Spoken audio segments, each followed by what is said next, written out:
ஆமீன். அருமையானவர்களே, நாங்கள் இணைந்திருப்பது சங்கமம் வானொலியின் மதிய நேர, மாலை நேர ஒலிபரப்பு. இப்பொழுதும் எங்களுடன் தேவ ஊழியர் சிஸ்டர் செல்வி ராமச்சந்திரன் அவர்கள் லண்டன் யூகேயிலிருந்து அவருடைய மாலை நேரத்தில் இணைந்திருக்கிறார்கள். பெண்களுக்கான, வாலிபர்களுக்கான ஆலோசனை நேரத்தில் இணைந்து அவரையும் பரிசுத்த ஆவியானவர் நிரப்பி ஆசீர்வதித்து வழிநடத்துவாராக. அவருடைய குடும்ப காரியங்கள், மனதின் வாஞ்சைகள், தேவைகள் ஒவ்வொன்றையும் கர்த்தர் சந்தித்து ஆசீர்வதித்து வழிநடத்துவாராக. கணவனாரையும் மகன் ஜோயலையும் இந்த வேளையிலும் ஒப்புக் கொடுக்கிறோம். கர்த்தர் வழி நடத்துவாராக. கர்த்தரை கருத்திலே உபயோகிப்போம். இந்த வேளையில் இந்த ஊழியரை வரவேற்றுக் கொண்டு மாலை வணக்கங்களை கூறி வரவேற்றுக் கொண்டு அவரிடம் ஒப்படைப்போம். பிரைசலோட்டமா. ஆமீன். இணைந்திருக்கிறோம், உங்களிடம் ஒப்படைக்கிறோம். வழி நடத்துங்களாமா. God bless you. Amen. Amen. சங்கமம் என்ற இந்த வானொலி ஸ்தாபனத்தின் மூலம் நம்முடைய கர்த்தராகிய இயேசு கிறிஸ்துவினுடைய பரிசுத்த வேதாகமத்திலிருந்து ஜீவனுள்ள வார்த்தைகளை பகிர்ந்து கொள்ளும்படியாய் அடிமைக்கு கர்த்தர் தருகின்ற தருணங்களுக்காக கர்த்தரை நான் நன்றியோடு நான் ஸ்தோத்தரிக்கின்றேன். எனக்கு இந்த வாய்ப்பை உருவாக்கி தருகின்ற வானொலியையும் நடத்துகிற சகோதரர் அவர்களையும் கர்த்தர் ஆசீர்வதித்து ஊழியத்தின் எல்லைகளை விரிவாக்குவாராக. ஆமென். இந்த நாளிலும் கர்த்தருடைய வார்த்தையிலிருந்து கர்த்தர் அநேக உடன்படிக்கைகளை, நான் உடன்படிக்கை என்ற தலைப்பின் கீழே போன மாதத்திலே ஒரு நாள் செய்தியை பகிர்ந்தேன். இந்த நாளிலும் கர்த்தர் தாவீதோடு செய்த உடன்படிக்கையை குறித்து நான் சிறிய ஒரு தியானத்தை உங்கள் முன் வைக்க விரும்புகிறேன். தாவீதோடு தேவன் செய்த உடன்படிக்கை அது நமக்கும் ஆசீர்வாதமாக இந்த நாளிலும் இருக்கிறது என்பது அது ஆச்சரியமான ஒரு தியானமாய் காணப்படுகிறது. சற்று பெரிய தியானம் தான். நான் 2 வாரங்களாக அதை பிரிக்கலாம் என்று யோசிக்கிறேன். முதலாவது, ஆண்டவராகிய இயேசு கிறிஸ்து தாவீதின் சந்ததியில் பிறந்தார் என்பதை நாம் அறிந்து கொள்ள வேண்டும். ஆம், அவரை எப்படியாய் அழைக்கிறார்கள்? தாவீதின் குமாரனே என்று அழைக்கிறார்கள் அல்லவா? அவ்வளவுக்கு ஒரு ஸ்லாக்கியம் பெற்ற, ஒரு பாக்கியம் பெற்ற, ஒரு விசேஷித்த நபர்தான் தாவீது. ஆமேன். எத்தனையோ பெயர்கள் வேதாகமத்திலே காணப்படுகிறது. ஆனாலும் தாவீதுக்கு வேதாகமத்திலே ஒரு தனி இடம் இருக்கிறதை நாம் கவனிக்கக்கூடியதா இருக்கிறது. எனவே ஆண்டவர் எப்படியாய் தாவீதோடு தேவனுடைய அந்த உடன்படிக்கை காணப்பட்டது? உடன்படிக்கை என்றால் என்ன என்பதை நான் கடந்த மாதத்திலே ஒரு நாள் பகிர்ந்து கொண்டேன். ஆனாலும் மறுபடியுமாய் சொல்லுகிறேன். இருவரோடு உள்ள ஒரு அக்ரிமெண்ட். இந்த நாளிலே நமக்கு உடன்படிக்கை என்ற வார்த்தையை காட்டிலும் அக்ரிமெண்ட் என்று சொன்னால் மிகவும் எளிதாக புரிந்து கொள்ள முடியும். ஒரு இரண்டு நபர்கள் சேர்ந்து ஒரு பிசினஸை செய்ய வேண்டுமானால் ஒரு அக்ரிமெண்டை போடுகிறார்கள். திருமணத்திலே கணவனும் மனைவியும் அநேக காரியங்களுக்கு கர்த்தருடைய சந்நிதி முன்பதாக அநேக தீர்மானங்களை ஒருவருக்கொருவர் உடன்படிக்கையாய் அவர்கள் செய்து கொடுத்து ஏற்றுக்கொள்ளுகிறார்கள். அதுதான் அக்ரிமெண்ட் என்பது. இப்படியாய் தேவன் தாவீதோடு ஒரு உடன்படிக்கையை செய்கிறார், ஒரு அக்ரிமெண்டை செய்கிறார். எவ்வளவு ஆசீர்வாதத்தை அள்ளி கொடுத்து அந்த உடன்படிக்கையை செய்கிறார் என்பதையும், எந்தெந்த சூழ்நிலையிலே அவர் இப்படியெல்லாம் செய்தார் என்று ஒரு சில வசனங்களை நான் வாசித்து விளக்க விரும்புகிறேன். 2 சாமுவேல் 7ஆம் அதிகாரத்திலே தாவீதுக்கு தேவனுடைய வாக்குத்தத்தம் எப்படியாய் கொடுக்கப்பட்டது? இந்த உடன்படிக்கை செய்வதற்கு முன்பதாய் அந்த வாக்குத்தத்தத்தை தேவன் தருகிறார். இந்த ஜூலை 2ஆம் தேதி நாம் எப்படியாய் 1ஆம் தேதியிலே ஒரு மாதம் பிறந்தவுடன் வாக்குத்தத்த செய்தியை கேட்கிறோம். அதிலே நமக்கு ஒரு ஆசீர்வாதம், அந்த ஒரு நம்பிக்கையை நமக்கு இந்த வாக்குத்தத்தங்கள், கர்த்தருடைய வசனங்கள் நம்முடைய இருதயத்திற்கு பலனை கொடுக்கிறது அல்லவா? நம்முடைய ஆவிக்குரிய வாழ்க்கையை அது உந்து தள்ளுகிறதற்கு அது ஒரு உதவியாய் காணப்படுகிறது. எவ்வளவுதான் நாம் சோர்ந்து இருந்தாலும் தேவனுடைய வார்த்தைகள் நம்முடைய உள்ளத்தை சந்தோஷிப்பித்து நமக்கு நம்பிக்கையையும் நமக்கு ஒரு மகிழ்ச்சியையும், அது மாத்திரமல்ல, நாம் எதிர்நோக்கும் அநேக காரியங்களுக்கு பதிலாகவும் இந்த வாக்குத்தத்தங்கள் அமைகிறது. ஆமேன். 2 சாமுவேல் 7ஆம் அதிகாரம் 16வது வசனத்தை வாசிக்கிறேன். தேவன் தாவீதுக்கு கொடுக்கிற ஒரு உடன்படிக்கையாய் காணப்படுகிறது. உன் வீடும் உன் ராஜ்யமும் என்றென்றைக்கும் உனக்கு முன்பாக ஸ்திரப்பட்டிருக்கும். உன் ராஜ கணம் என்றென்றைக்கும் நிலை பெற்றிருக்கும் என்கிறார் என்று சொல்லச் சொன்னார். இந்த வாக்குத்தத்தத்தை, இந்த வசனத்தை தாவீதுக்கு வந்து சொல்லுகிறது யார் என்றால் ஒரு தீர்க்கதரிசி, நாத்தான்வேல் என்ற அந்த தீர்க்கதரிசி வந்து சொல்லுகிறார். நான் 12-13 வருடங்களுக்கு முன்பதாக ராணி ஆண்டி என்ற ஒரு ஆவிக்குரிய தாய் என்னுடைய சபையில இருக்கிறார்கள். அவர்கள் ஒரு சகோதரியை என் வீட்டிற்கு ஜெபத்திற்கு கூட்டி வந்தார்கள். நான் அடிக்கடி வீட்டுல ஏதாவது ஒரு பெண்கள் பிரேயர் இப்படி ஏதாவது ஒன்று செய்து கொண்டு இருப்பேன். அப்படி செய்து இருந்த நேரத்திலே ஒரு சகோதரி வந்தார்கள். அவர்கள் இந்தியாவிலிருந்து வந்த ஒரு சகோதரி. அப்பொழுது ஜெபம் எல்லாம் நடந்தது, முடிந்தது. நான் எப்பொழுதும் பிரியாணியை தான் செய்வேன். அப்படியாய் செய்து முடித்த மாத்திரத்தில் அவர்கள் ஜெபித்தார்கள். அந்த சகோதரி ஒரு தீர்க்க தரிசன வரமுடைய ஒரு சகோதரி.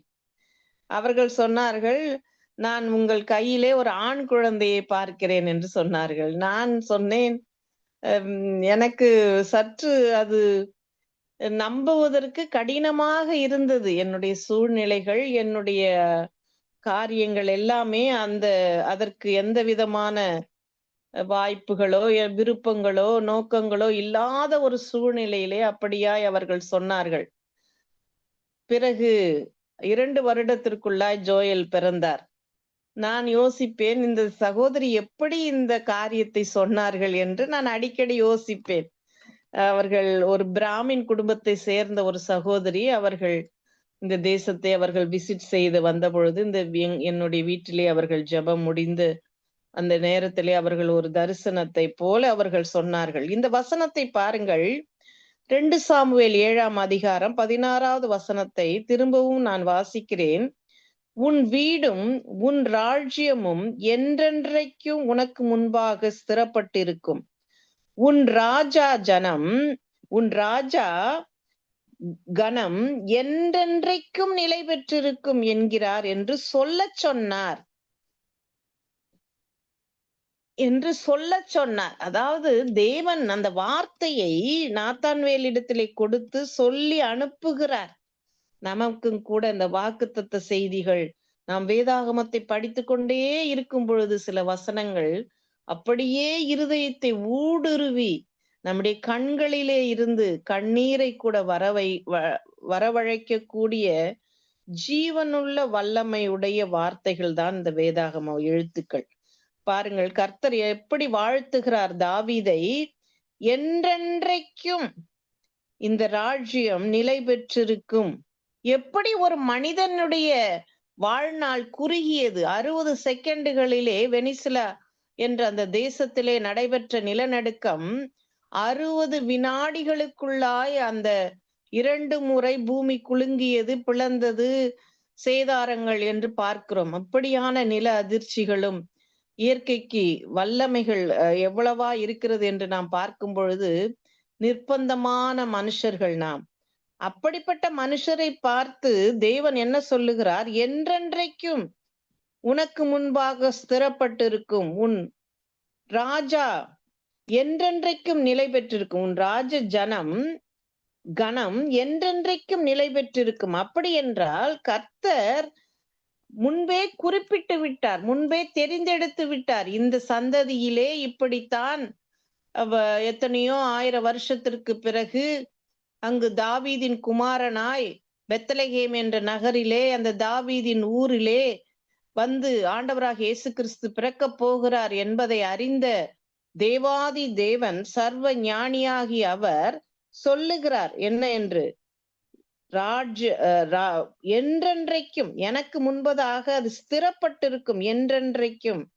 அப்படியாய் நிலையான காரியங்களை நித்தமும் நடத்துகிற தேவன் நம்முடைய தேவனாய் இருக்கிறார். ஆமென். நம்முடைய எண்ணங்கள், நம்முடைய நோக்கங்கள், நம்முடைய எதிர்பார்ப்புகள் அனைத்தும் நிர்பந்தமானவை, அதாவது நிலையற்றவை. ஒரு நாளைக்கு கூட என்ன நடக்க போகிறது என்று நமக்கு அறிய மாட்டோம். ஆனால் தேவன் 1000 வருஷங்களுக்கு அப்புறம் கூட என்ன நடைபெற போகிறது எல்லாவற்றையும் முன்னறிந்த தேவன். அப்படித்தான் வாழ்த்துகிறார். ஒரு வாக்குத்தத்தத்தை கொடுக்கிறார் தாவீது. எப்படிப்பட்ட சூழ்நிலையிலே இந்த வாக்குத்தத்தம் அங்கு கிடைக்கிறது என்று நாம் பார்க்கும் பொழுது, கர்த்தர் ஒரு தெரிந்து கொள்ளுகிறார். என்னால் தெரிந்து கொள்ளப்பட்டவனோடே உடன்படிக்கை பண்ணி என் தாசனாகிய தாவீதை நோக்கி என்றென்றைக்கும் உன் சந்ததியை நிலைப்படுத்தி என்று போடப்பட்டிருக்கு. அப்படி என்றால் பாருங்கள், சங்கீதத்திலேயும் இப்படிப்பட்ட ஒரு வசனம் இருக்கிறது. அதை நான் வாசிக்கிறேன். சங்கீதம் 89வது சங்கீதத்திலே மிகவும் அருமையான ஒரு சங்கீதம். 89வது சங்கீதத்தை முதலிருந்து வாசிக்கிறேன். கர்த்தரின் கிருபைகளை என்றென்றைக்கும் பாடுவேன், உமது உண்மையை தலைமுறை தலைமுறையாக என் வாயினால் அறிவிப்பேன். கிருபை என்றென்றைக்கும் ஸ்திரப்பட்டிருக்கும், உமது உண்மையை வானங்களே ஸ்தாபிப்பீர் என்றேன்.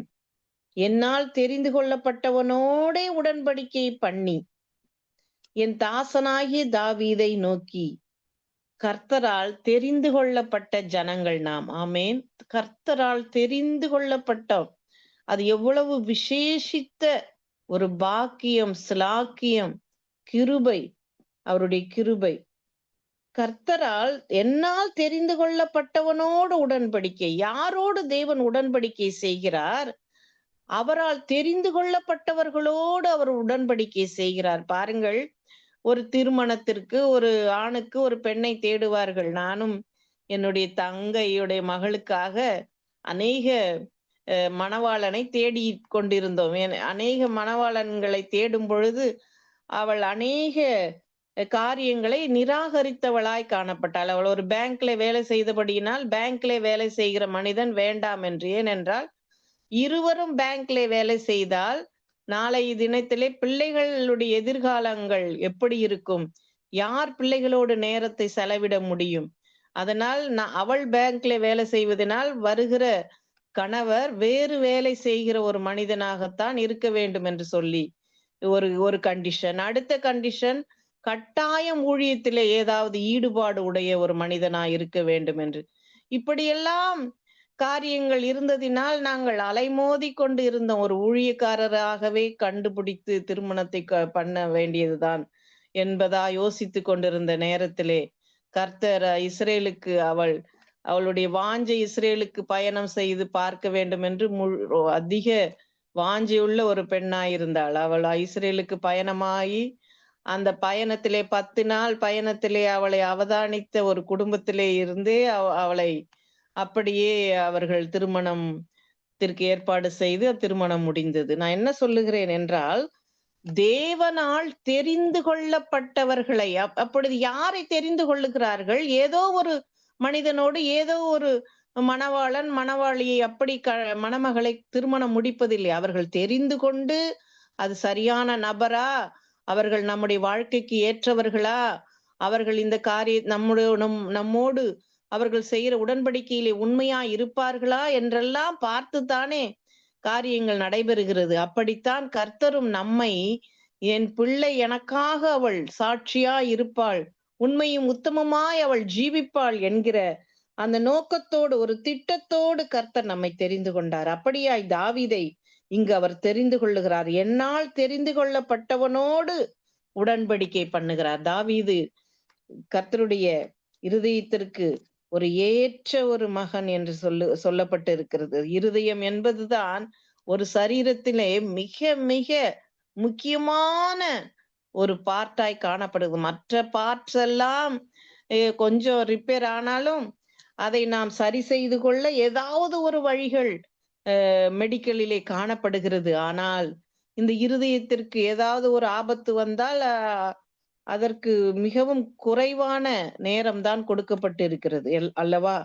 அவ்வளவு முக்கியமான ஒரு இருதயத்திற்கு சமீபமா என்றால் தேவனுடைய இருதயத்திற்கு அருகாமையிலே காணப்பட்ட அந்த கனெக்ஷன், அவர்களுக்கு தேவனோடும் தாவீதோட இருதயமும் அவ்வளவு நெருக்கமா இருந்ததை நாம் சங்கீதத்திலே வாசித்து பார்த்து கொள்ள முடியும். அப்படித்தான் தாவீதை தேவன் தெரிந்து கொள்ளுகிறார். நான் தெரிந்து கொள்ளப்பட்ட உன்னோடு உடன்படிக்கையை பண்ணி, என்னால் தெரிந்து கொள்ளப்பட்ட, வேற யாரும் தெரிஞ்சு தேவ தூதரோ யாரோ போய் தெரிந்து கொண்டு வந்து தேவனிடத்திலே கொடுக்கவில்லை. தேவனாகவே தெரிந்து கொண்ட ஒரு பாத்திரமாய் தாவீது காணப்படுகிறார். தாவீது என்ன சொல்லுகிறார்? 4வது வசனம், சங்கீதம் 89வது சங்கீதம் 4வது வசனம், என்றென்றைக்கும் உன் சந்ததியை நிலைப்படுத்தி தலைமுறை தலைமுறையாக உன் சிங்காசனத்தை ஸ்தாபிப்பேன் என்று ஆணையிட்டேன் என்றார். அந்த வசனத்திலே ஆணை என்று சொல்லப்படவில்லை, கர்த்தர் சொல்ல சொன்னார் என்று போடப்பட்டிருக்கிறது. இங்கு ஆணையிடுகிறார். ஆணை என்றால் என்ன? கட்டளை. கர்த்தர் ஒரு மனிதனோடு எத்தனையோ உடன்படிக்கைகள் இருக்கிறது வேதாகமத்திலே. நான் உடன்படிக்கை குறித்து ஒரு பாடலே ஏற்றி இருக்கிறேன். அவ்வளவாக இந்த உடன்படிக்கையை நான் பைபிள் காலேஜ் படிக்கும் பொழுது 2ஆம் ஆண்டு இந்த உடன்படிக்கைகளை குறித்து நாங்கள் படிக்க நேர்ந்தது. அப்பொழுது எல்லா உடன்படிக்கைகளையும் படித்து நான் அப்படியே அவ்வளவு உடன்படிக்கைகளையும் சேர்த்து ஒரு பாடலாய் நான் இயற்றினது உண்டு. இந்த வசனத்திலே பாருங்கள், கர்த்தர் என்ன தாவீதோடு அந்த உடன்படிக்கை செய்கிறார்? உன் சந்ததியை நிலைப்படுத்தி தலைமுறை தலைமுறையாக உன் சிங்காசனத்தை ஸ்தாபிப்பேன் என்று ஆணையிட்டேன் என்றீர். அப்படி என்றால் கர்த்தர் அந்த தாவீது என்ற அந்த ராஜாவுக்கு அந்த சிங்காசனம், அந்த பாருங்கள், இந்த யூகேல இப்பொழுது யார் அடுத்த பிரைம் மினிஸ்டர் என்று தெரியவில்லை. வருகிறவர்கள் எல்லாம் ரிசைன் பண்ணிட்டு போகிறார்கள். ஆனால் தாவீதோடு கர்த்தர் என்ன சொல்லுகிறார்? உன் சந்ததி அந்த சிங்காசனத்துல எப்பொழுதும் இருக்கும், அப்படியாக நான் வைப்பேன் என்பதை அங்கு ஒரு கட்டளையாய் கொடுக்கிறார். அது மாத்திரமல்ல, தொடர்ந்து அதில் உள்ள சில வசனங்களை வாசிக்கிறேன். கர்த்தாவே, வானங்கள் உம்முடைய அதிசயங்களை துதிக்கும், பரிசுத்தவான்களின் சபையிலே உம்முடைய உண்மை விளங்கும். ஆகாய மண்டலத்தில் கர்த்தருக்கு நிகரானவர் யார்? பலவான்களின் புத்திரரில் கர்த்தருக்கு ஒப்பானவர் யார்? தேவன் பரிசுத்தவான்களுடைய ஆலோசனையை சபையில் மிகவும் பயப்படத்தக்கவர். தம்மை சூழ்ந்திருக்கிற அனைவராலும் அஞ்சப்படத்தக்கவர்.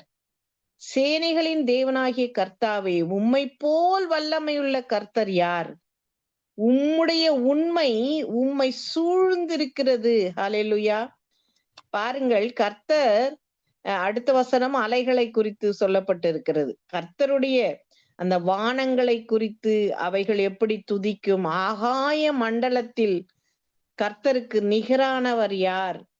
பலவான்களுடைய புத்திரரில் கர்த்தருக்கு ஒப்பானவர் யார்? அதாவது கர்த்தரை எப்படியாய் துதிக்கிறார்கள், அந்த போற்றுவது. இந்த தாவீதுக்குத்தான் அப்படிப்பட்ட ஒரு அனுபவம், ஒரு ஆச்சரியமான கர்த்தருடைய அந்த ஆவியானவரோடு இணைந்த ஒரு இருதயத்தை, கர்த்தர் எப்பொழுதும் துதிக்கிற அந்த இருதயத்தை தாவீதுக்கு கொடுத்திருந்தார். எனவே தாவீது ஒரு தெரிந்து கொள்ள பட்ட பாத்திரம். நாமும் தெரிந்து கொள்ளப்பட்டவர்கள் தான். நம்மோடு தேவன் புதிய ஏற்பாட்டிலே புதிய உடன்படிக்கையின் ரத்தத்தை நமக்கு கொடுத்திருக்கிறார். பாருங்கள், கர்த்தர் எப்படியாய் தாவீதோடு ஒரு வாக்கு தத்தத்தை கொடுத்தது மாத்திரமல்ல, என்றென்றைக்கும் தேவனுடைய மக்களின் சிங்காசனம் அவருடைய அந்த என்றென்றைக்கும் நிலைத்திருக்கக்கூடிய ஒரு வாக்குறுதியை, ஒரு கட்டளையை நமக்கு உறுதியாய் அந்த வசனத்திலே நாம் பார்க்கிறோம். ஆபிரகாமோடு தேவன் உடன்படிக்கை செய்தார். ஈசாக்கோடு உடன்படிக்கை, யாக்கோபோடு உடன்படிக்கை இருக்கிறது. இஸ்ரவேல் ஜனங்களோடு ஒரு உடன்படிக்கையை நாம் வாசிக்க வேதாகமத்திலே நாம் பார்க்கிறோம். ஆனால் இந்த எவ்வளவுதான் இந்த வசனங்கள் நமக்கு உடன்படிக்கை குறித்து சொன்னாலும், தாவீதோடு உள்ள இந்த உடன்படிக்கை அப்படியே நமக்கு புதிய ஏற்பாட்டிலும் அவைகள் தொடர்கிறவைகளாய் காணப்படும். நாம் பார்த்தோமானால் மீகா 5ஆம் அதிகாரம் 2 நாளிலே நான் முதலாவதே சொன்னது போல அந்த பெத்லகேம் மீகா வாசிக்கிறேன். மீகா 5ஆம் அதிகாரம்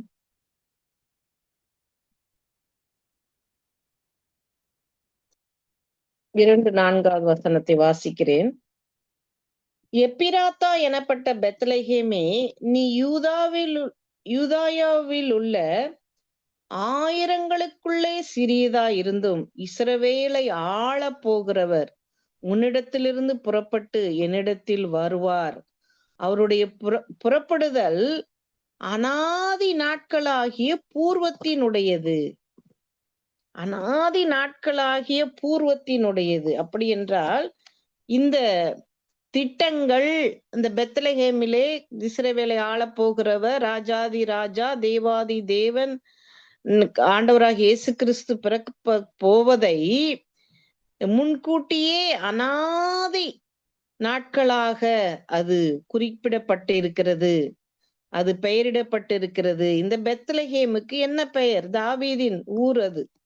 அங்கு பெத்லகேம் ஒரு விசேஷித்த இடமாய் காணப்படுகிறது. நான் 2 முறை இஸ்ரேலுக்கு போயிருக்கிறேன். முதலாவது முறை எருசலேமிலே தங்கியிருந்தோம். 2வது முறை பெத்லகேமிலே தான் தங்கியிருந்தோம். அப்படியாக அது ஒரு சிறிய, இதுல பாருங்கள், ஒரு சிறிய ஒரு நகரம்தான். அது எப்படியாய் சிறந்ததாய் காணப்படுகிறதாம். ஆயிரங்களுக்குள்ளே சிறியதா இருந்தும் இஸ்ரவேலை ஆளப் போகிறவர். அப்படி என்றால் தேவன் இந்த தாவீதை குறித்து ஒரு திட்டம், நோக்கங்கள் இருக்குது. நம் ஒவ்வொருவரையும் குறித்து நோக்கங்கள் இருக்கிறது, திட்டங்கள் இருக்கிறது. தேவனுடைய கண்களிலே நமக்கு முக்கியமான இடம் குறிக்கப்பட்டிருக்கிறது. நாம் விசேஷித்தவர்கள். ஆமென். நமக்கு கர்த்தர் என்னென்ன காரியங்களை, தாவீதை கொண்டு எப்படியாய் அவர் ராஜ்யங்களை ஸ்தாபித்து எதிரிகளை அடித்து அநேக சங்கீதங்களை நமக்காக எழுதி வைத்து பெரிய ஆலயத்தை கட்டுவதற்கு திரளான பொருள்களை அவர் திரட்டி அதே தேவாலயத்திற்கு ஆண்டவராக இயேசு கிறிஸ்துவும் வந்தார் என்று பார்க்கிறோம். அது சாலமோன் தான் அந்த ஆலயத்தை கட்டினார். ஆனாலும் தேவன் ஒவ்வொரு காரியத்திலும் ஒரு செயல்படுகிற ஒரு தேவனாய் காணப்படுகிறார். நம்மை கொண்டு இந்த நாளிலே இன்னும் அவருடைய வருகை மட்டும் என்னென்ன காரியங்களை செயல்படுத்த போகிறார். நாம் தேவனோடு செய்த உடன்படிக்கைகளை, ஞானஸ்நானம் எடுக்கும் பொழுது அநேக உடன்படிக்கைகளை எடுப்போம். பாஸ்டர் கேட்கிற அனைத்து கேள்விகளுக்கும் பதிலை சொல்லுவோம். ஆனால் அதை மறந்து விடுவது. திருமண ஒப்பந்தத்திலே அநேக பதில்கள் சொல்லுவோம். அது மாத்திரமல்ல, ஒவ்வொரு வருஷமும் புதிய வருஷம் தொடங்கும் பொழுது அநேக, நான் என்னையும் சேர்த்துதான் சொல்லுகிறேன், அநேக காரியங்களை இந்த வருஷம் செய்ய வேண்டும் கர்த்தருக்காக என்று தீர்மானங்களை எடுப்பது.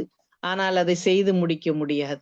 ஆனால் தேவனோடு நாம் ஒரு உண்மையும் உத்தமமாய் வாழ வேண்டுமானால் நாம் செய்கிற தீர்மானங்களை நிறைவேற்றுகிறவர்களாக, ஆவிக்குரிய வாழ்க்கையிலே தேவன் நம்மை தெரிந்து கொண்ட நோக்கமும் திட்டமும் நம்மை கொண்டு அது செயல்பட்டு அவருடைய நாமத்தை மகிமைப்படுத்தி போற்றுகிறதாய் காணப்பட வேண்டும். ஆமேன்.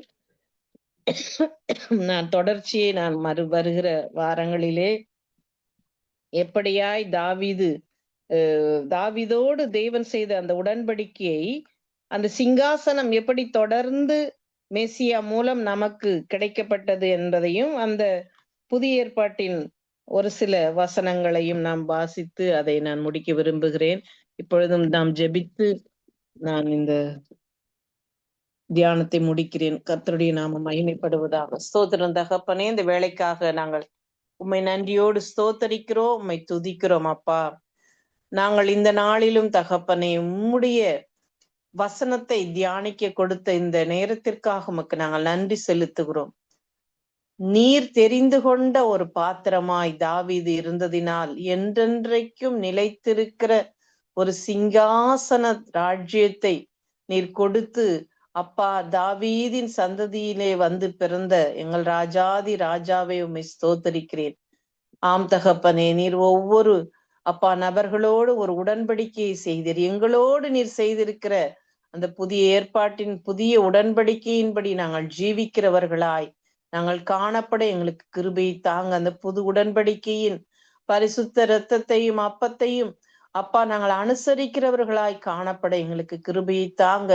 எங்கள் மீது வைத்திருக்கிற நோக்கங்கள், திட்டங்கள் இந்த சங்கமம் என்ற அந்த வானொலியிலே நீர் என்னென்ன நோக்கத்தை வைத்திருக்கிறீர் தகப்பனே, என்னென்ன திட்டங்கள் இதன் மூலம் நிறைவேற வேண்டுமோ எல்லாவற்றையும் நீர் ஆமென்றும் ஆமேன் என்றும் நிறைவேற்றும்படியாய் நான் ஜெபிக்கிறேன், ஸ்தோத்தரிக்கிறேன். இந்த 7வது மாதம் ஒரு பரிபூரண மாதமாய், ஒரு ஆசீர்வாதமான ஒரு மாதமாய் தகப்பனே, இந்த வானொலிக்கும் வானொலியை நடத்துகிற சகோதரருக்கும் இதிலே இணைந்து அப்பா ஊழியம் செய்கிற ஒவ்வொரு ஊழியர்களுக்கும், ஜெபிக்கிற ஒவ்வொரு சகோதரிகளுக்கும் ஆசீர்வாதமாய் அமைய என் தேவன் கிருபை பாராட்டும்படியாய் ஜெபிக்கிறேன், ஸ்தோத்தரிக்கிறேன். அடிமையின் தாழ்த்தி ஒப்பு கொடுத்து எங்களுக்காக மரித்து உயிர்த்து சதாகாலமும் ஜீவிக்கின்ற இயேசுவின் நாமத்தினால் ஜெபிக்கிறேன் நல்ல பிதாவே, ஆமேன் ஆமேன்.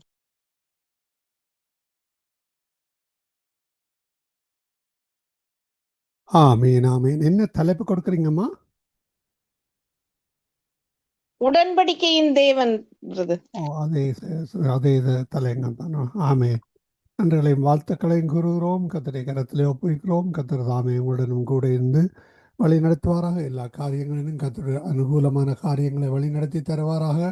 கர்த்தருடைய கரத்திலே உங்களையும் உங்கள் குடும்பத்தாரையும் கணவனாரையும் விசேடமாக யோகெல்லையும் ஒப்புவித்துக் கொண்டு நாங்கள் இந்த வேளையில் முடித்திருப்போம். நாங்கள் திரும்பவுமாக இதே வேளையிலே வருகின்ற வியாழக்கிழமை சந்திப்போம். அதுவரை இந்த வசமாக கூறுகிறோம், வாழ்த்துகிறோம், ஆசீர்வதிக்கிறோம். சங்கமம் வானொலி டீம் சார்பிலும் என் சார்பிலும் என் குடும்பத்தின் சார்பிலும் பிதா குமாரன் பரிசுத்தாவியானவன் நாமத்தினாலும் வாழ்த்துகிறோம், ஆசீர்வதிக்கிறோம். கர்த்தருடைய கரத்திலே ஒப்புவித்துக் கொண்டு நாங்கள் நன்றிகளையும் வாழ்த்துக்களையும் கூறுவோம். God bless you, அம்மா. ஆமென். ஆமென். நன்றிங்க பிரதர். கர்த்தர் உங்களையும் ஆசீர்வதிப்பாராக. ஆமென். ஆமீன் ஆமீன். அருமையானவர்களே, இதுவரை நேரம் எங்களுடன் தேவ ஊழியர் சுசசவி செல்வி ராமச்சந்திரன் அவர்கள் இணைந்து ஜெபங்களுக்கூடாக வழிநடத்தினார். கர்த்தர் தாமே அவருடனும் கூட இருந்து ஆசீர்வதித்து வழிநடத்துவாராக. கர்த்தருடைய கரத்திலே அவரையும் அவர் குடும்பத்தாரையும் ஒப்புவித்துக் கொண்டு நாங்கள் திரும்பவுமாக அடுத்த வாரத்திலே சந்திக்க இருக்கிறோம். அதுவரையும் தேவசமாத்துக்கு கூறுகிறோம், வாழ்த்துகிறோம், ஆசீர்வதிக்கிறோம். நன்றி. God bless you. ஆமென்.